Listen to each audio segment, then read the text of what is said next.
21ാമത് ശ്ലോകം. നവാനാം വംശവിസ്താരം സംക്ഷേപേണ നിശാമയ ശൂരാണാം മനുപുത്രാണാം മനോരന്തരജന്മനാം. ഇനി சூரர்களும் மனுவுக்கு துல்லியமான ரூப குணாதிகள் இருக்கிறவாளும் மனுபுத்திரர்களுமான 9 பேரோட வம்சச்சரிதத்தை நான் ஷார்ட் ஆயிட்டு சொல்றேன், கேட்டுக்கோ. 22வது ஸ்லோகம். நாபாகஸ்யது புத்ரோ பூதம்பரீஷ பிரதாபவான் தர்மஜ்ஞ சத்யசந்தஸ்ச பிரஜாபாலன தல்பரா. നാഭാഗനോട് പുത്രനാക്കും. പ്രതാപവാനാണ് അംബരീഷൻ. അംബരീഷൻ ரொம்ப സത്യസന്ധനാക്കും, ധർമ്മജ്ഞനാക്കും, പ്രജാപരിപാലന തൽപരനുമാക്കും. 23ാമത് ശ്ലോകം. ദൃഷ്ടാതു ദാർഷ്ടകം ക്ഷത്രം ബ്രഹ്മഭൂതമജായത സംഗ്രാമകാതരം സമ്യക് ബ്രഹ്മകർമ്മരതം തഥാ. ദൃഷ്ടനിലേന്ത് ദാർഷ്ടകൻ ജനിച്ചാർ. ക്ഷത്രിയനാണ്. അവര് യുദ്ധത്തെ ഭയந்தார். എന്നിട്ട് பரபிரம்ம சிந்தனையில முழுகி அந்த பிரம்மஜானி ஆயிட்டே திருந்துட்டார். அவருக்கு பிரகிருதி விஷய தால்பரியம் இருக்கலே, பிரம்ம கர்மங்களில முழுகி பிரம்மஜானி ஆயிட்டார். 24வது ശ്ലോകം. ശര്യാദേ തനയഃ ച അഭൂത് ആനർത്തഃ നാമ വിശ്രുതഃ.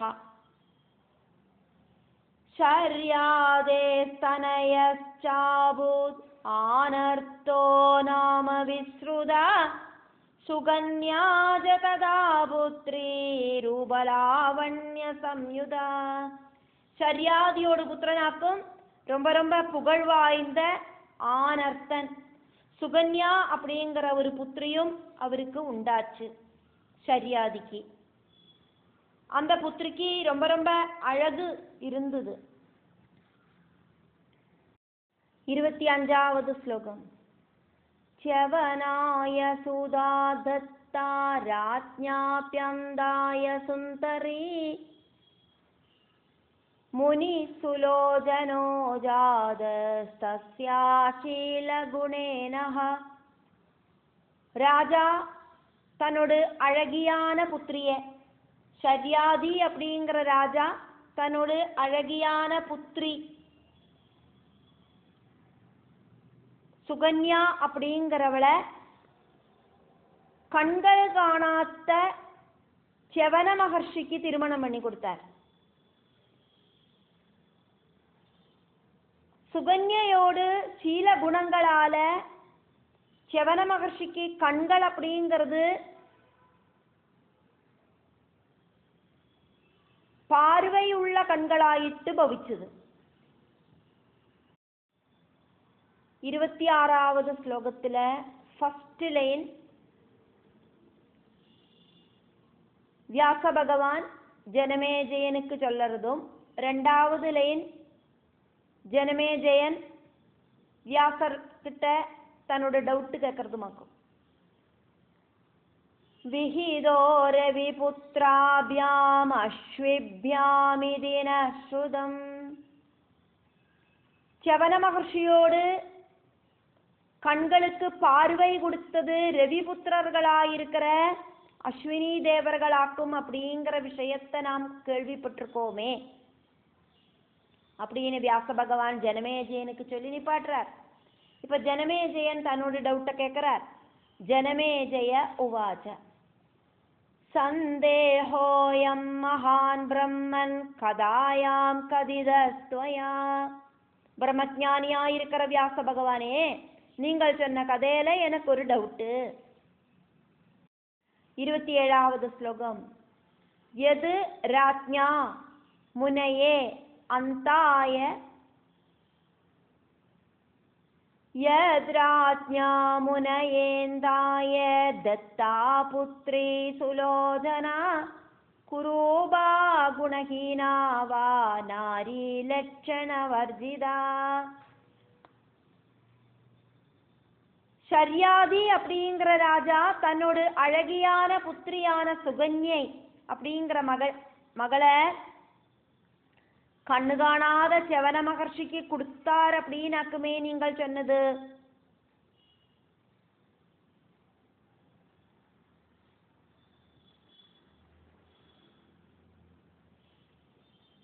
பார்க்கறதுக்கு அழகில்லாமையோ குணங்கள் இல்லாமையோ அதே மாதிரி லட்சணங்கள் இல்லாதவளோ ஆன ஒருவளாக்கும்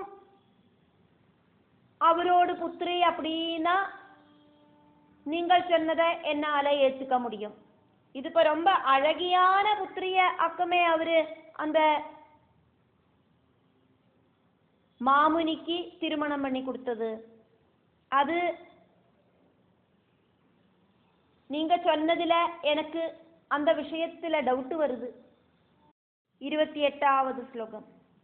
புத்ரி யதா பவேத் ராஜா ததாந்தாய பிரயச்சதி ஞாத்வாந்தம் சுமுகி கஸ்மாத் தத்தவான் நிருபசத்தமா. 27வது ஸ்லோகத்தையும் 28வது ஸ்லோகத்தையும் சேர்த்து வச்சு வேணும் அர்த்தத்தை பார்க்கறதுக்கு. 27வது ஸ்லோகத்துல ஜனமேஜயன் கேட்கிறார், பார்க்கறதுக்கு அழகில்லாமையோ குணமில்லாமையோ லட்சணங்கள் இல்லாமையோ ஆயிட்டொரு புத்திரியாக்கும் ஜனிக்கிறா அப்படின்னாக்கா அதனோடு கண்டினியூஷன் ஆயிட்டாக்குமே இந்த 28வது ஸ்லோகம். ஒருவேளை ராஜா கண்ணு காணாத ஒரு முனிக்கு தன்னோட புத்திரிய திருமணம் பண்ணி கொடுக்கலாம். ஆனா அந்த மாமுனிக்கு கண்ணு காணாது அப்படின்னு தெரிஞ்சுட்டே ரொம்ப ரொம்ப அழகியா இருக்கிற புத்திரிய அவருக்கு திருமணம் பண்ணி கொடுக்கறதுக்கு என்ன காரணம் அப்படின்னாக்கும் ஜனமேஜயன் வியாசர்கிட்ட டவுட் கேட்கறது. 29வது ஸ்லோகம். காரணம் ப்ரூஹி மே பிரம்மன் அனுக்ராஹ்யோஸ்மி சர்வதா. சர்வஞானியான நீங்கள் நான் கேட்ட கேள்விக்கு பதில் சொல்லுங்க. ரொம்ப ரொம்ப பேரழகியா இருக்கிற புத்திரிய அந்த மாமுனிக்கு கண்ணு காணாதுன்னு தெரிஞ்சுட்டே எப்படி அந்த ராஜா திருமணம் பண்ணி கொடுத்தார்? அதுக்கு காரணம் என்னன்னு என்கிட்ட சொல்லுங்க. உங்களோடு அந்த ரிப்ளை காரணமாயிட்டு உங்க அனுகிரகம் எனக்கு கிடைக்கட்டும் அப்படின்னு ரொம்ப ரிக்வெஸ்ட் பண்ணி கேட்கிறார் ஜனமேஜயன் வியாச பகவான் கிட்ட. இப்போ இங்க 2வது லைன் அப்படிங்கிறது சூத உவாஜா அப்படின்னாக்கும் இருக்கு. சௌனகாதி மகர்ஷிகளுக்கு சூதனாக்குமே கதை சொல்லுறார். அதனாலேயாக்கும் அதை நமக்கு ஞாபகப்படுத்துறதுக்காயிட்டு நடுவில் இங்க சூதன் இப்படி சௌனகாதிகள் கிட்ட சொன்னார் அப்படின்னு நடுவில் சொல்லப்படுறது. சூத உவாச்ச இதி ராஜ்ஞோ வஜ ஸ்ருத்வா பரீட்சித சூதஸ்ய வை. இப்படி பரீட்சித்தோடு புத்திரனான ஜனமேஜய மகாராஜா சொன்னதை கேட்டப்போ 30வது ஸ்லோகத்துல ஃபர்ஸ்ட் லைன் சூதன் சௌனகாதிகளுக்கு சொல்றதாயிட்டாக்கும். தௌவாயன பிரசன்னாத்மா தமுவாஜஹசன்னிவா. ரொம்ப ரொம்ப புன்னகையோடு கூடிட்டு வியாச பகவான் குஷியோடு கூடிட்டு ஜனமேஜயனுக்கு இப்படி பதில் சொன்னார் அப்படின்னு சூதன் சௌனகாதிகளுக்கு சொல்லுறார். அதுக்கப்புறமா வியாச பகவான் என்னவாக்கும் சொன்னார் அப்படிங்கிறது அவரோட வார்த்தைகளாலேயே இங்க சொல்லப்படுறது. 30வது ஸ்லோகத்துல 2வது லைன்ல இருந்தாக்கும் அது சொல்லப்படுறது. அதனால வியாச உவாச வைவஸ்வத சுத ஸ்ரீமான் ஷர்யாதிர் நாம பார்த்திவா. வைவஸ்வத மனுவோடு புத்திரனாயிட்டு ஷர்யாதி அப்படிங்கிற பேர் இருக்கிற ராஜா இருந்தார். 31வது ஸ்லோகம். தஸ்ய ஸ்திரீணாம் சஹஸ்ராணி ചത്വാര്യാസൻ പരിഗ്രഹ രാജപുത്ര്യ സ്വരൂപാശ്ച സർവലക്ഷണ സംയുത. ஷர்யாதி அப்படிங்கிற ராஜாவோட கதையாக்குமே இங்க நம்ம பார்க்கிறோம். அவருக்கு மனைவிகள் ஆயிட்டு 4000 மனைவிகளாக்கும் உண்டாயிருந்தது. அவளெல்லாம் ராஜபுத்திரிகளாயிட்டு இருந்தா, சர்வ லட்சணங்கள் இருக்கிறவாளும் ஆயிருந்தா. 32வது ஸ்லோகம். பத்ம்ய பிரேமயுதா சர்வா பிரியா ராஜ்ஞா சுசம்மதா ஏகா புத்ரி துதாசாம் வை சுகன்யா நாம சுந்தரே. எல்லா மனைவிகளும் ரொம்ப ரொம்ப ராஜாக்கு பிரியமானவர்களாயிட்டு இருந்தா, ராஜா கிட்ட ரொம்ப ரொம்ப பாசத்தை காட்டுறவாளாயிட்டு இருந்தா. அவளுக்கு எல்லாருக்கும் கூடி ஒரு புத்திரி தான் இருந்தது. அதாக்கும் இந்த சுகன்யை அப்படிங்கிற அழகி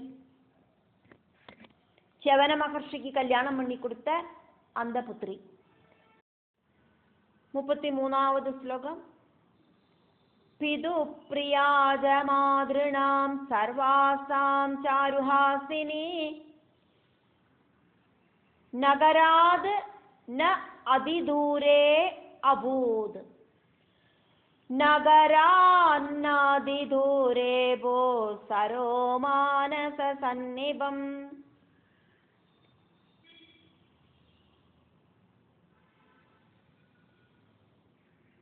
ஷர்யாதி அப்படிங்கிற ராஜாவுக்கு 4000 மனைவிகளாக்கும். அவளுக்கு எல்லாருக்கும் கூடி ஒரு புத்திரி தான் உள்ளது.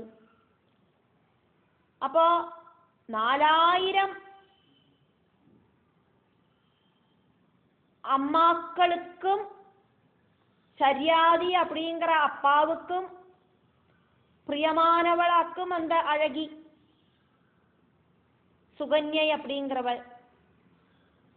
நகரத்திலேந்து ரொம்ப தூரத்துல இல்லாத மானச பொய்கைக்கு துல்லியமான, மானசரோவர் அப்படிங்கிற பொய்கைக்கு துல்லியமான ஒரு சரசு பொய்கை அங்க இருந்தது. 34வது ஸ்லோகம். பத்த சோபான மார்க்கம் ச स्वच्छपानीय पूरिदं हंसकारण्डवागीर्णं चक्रवागोपशोभिदं. நிறைய ஸ்டெப்புகள் எல்லாம் அந்த சரஸ்ல கட்டி போட்டிருக்கா, இறங்கி குளிக்கிறதுக்கு அளவா. அதே மாதிரி அதுல இருக்கிற தண்ணி அப்படிங்கிறது ரொம்ப தெளிஞ்ச அழுக்கில்லாத தண்ணியாக்கும். அந்த நதியில, அந்த சரஸ்ல, பொய்கையில ஹம்சம், கொளக்கோழி, சக்கரவாகம் இப்படி இருக்கிற பறவைகள் எல்லாம் விளையாடி ரசிச்சுட்டு இருந்தது. 35வது ஸ்லோகம். தாத்யூஹசாரசாகீர்ணம் சர்ப்பபட்சி கணாவிருதம் பஞ்சதா கமலோ வேதம் சஞ்சரீக சுசேவிதம். தாத்யூகம், சாரசம் இப்படி இருக்கிற பட்சி கூட்டங்களும் சர்ப்பங்களும் எல்லாம் அங்க இருந்தது. வண்டுகள் எல்லாம் தாமரை பொய்கையில சூழ்ந்து கூட்டம் கூட்டமா ஓடி நடந்தது. நிறைய நிறைய தாமரை அங்க இருந்தது.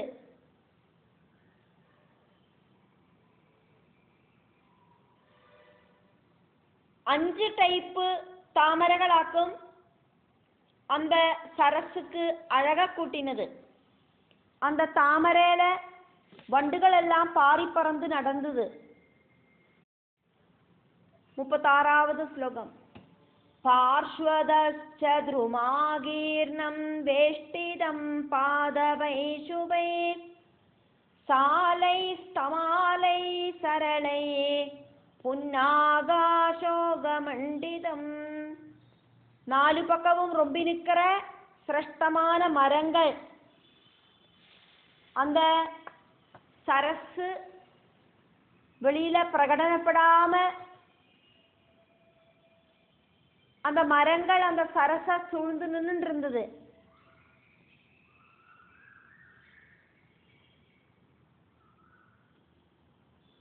திரிகோல்பம் அப்படிங்கிற கொன்னப்பூ மரம், புன்னமரம், பைன் மரம், பச்சளை மரம் இதெல்லாமாக்கும் அங்க இருந்தது. அதெல்லாம் அந்த சரசுக்கு அழகா கூட்டிட்டு. 37வது ஸ்லோகம். வட அஸ்வத்த கதம்பைஹி ச கதளி கண்டராஜிதம் ஜம்பீரைஹி பீஜ பூரைஹி ச கர்ஜூரைஹி பனசைஹி ததா வடாஸ்வத்த கதம்பைச்ச கதளி கண்டராஜிதம் ஜம்பீரைர்பீஜபூரைச்ச கர்ஜூரை பனசை சதா. பேரால் அரையால் கடம்பு வாழை நாரகமரம் மாதள நாரங்கமரம் ஈந்தப்பனை இப்படின்னு நிறைய பனமரம் இப்படின்னு நிறைய மரங்கள் அந்த நதி தீரத்துல அலங்காரமாயிட்டு நிற்கிறது.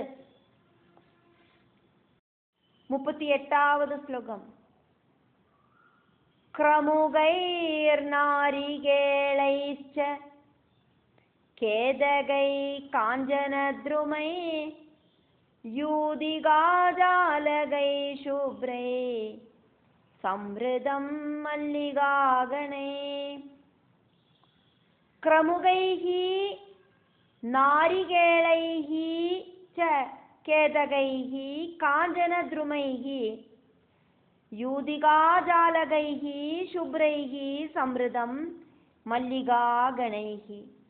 கமுகும் தெங்கும் கைதையும் சம்பகமும் அம்பழமும் வெளுத்த மல்லிகை கூட்டங்களும் எல்லாம் அந்த சரசுக்கு நாலு பக்கமும் நின்று அழகா கூட்டித்து அந்த பொய்கைக்கு. 39வது ஸ்லோகம். ஜம்பு ஆம்ர திந்தினீபிஹீச்ச கரஞ்ச குடஜ ஆவிருதம் ஜம்புஆம்ர திந்தினீபிச்ச கரஞ்ச குடஜாவிருதம் பலாச நிம்ப கதிர வில்வ அமலக மண்டிதம். பலாச நிம்ப கதிர பில்வாமலக மண்டிதம். ஞாவல் மாமரம் புளி குடகம் வேப்பமரம் பிளாசமரம் കരിങ്ങാലി കൂവളമരം നെല്ലിക്കാമരം ഇതെല്ലാം അങ്ക അലങ്കാരമായിട്ട് ഇരുന്നത്.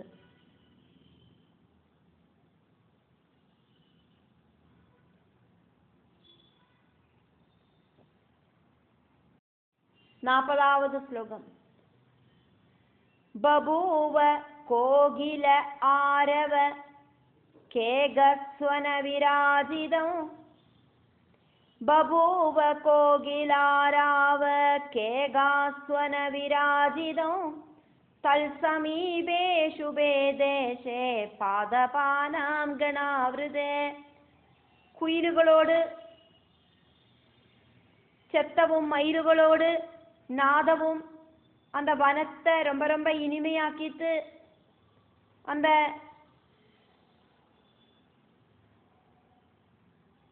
இடத்துக்கு பக்கத்துல இருக்கிற ஒரு புண்ணிய ஸ்தலத்துல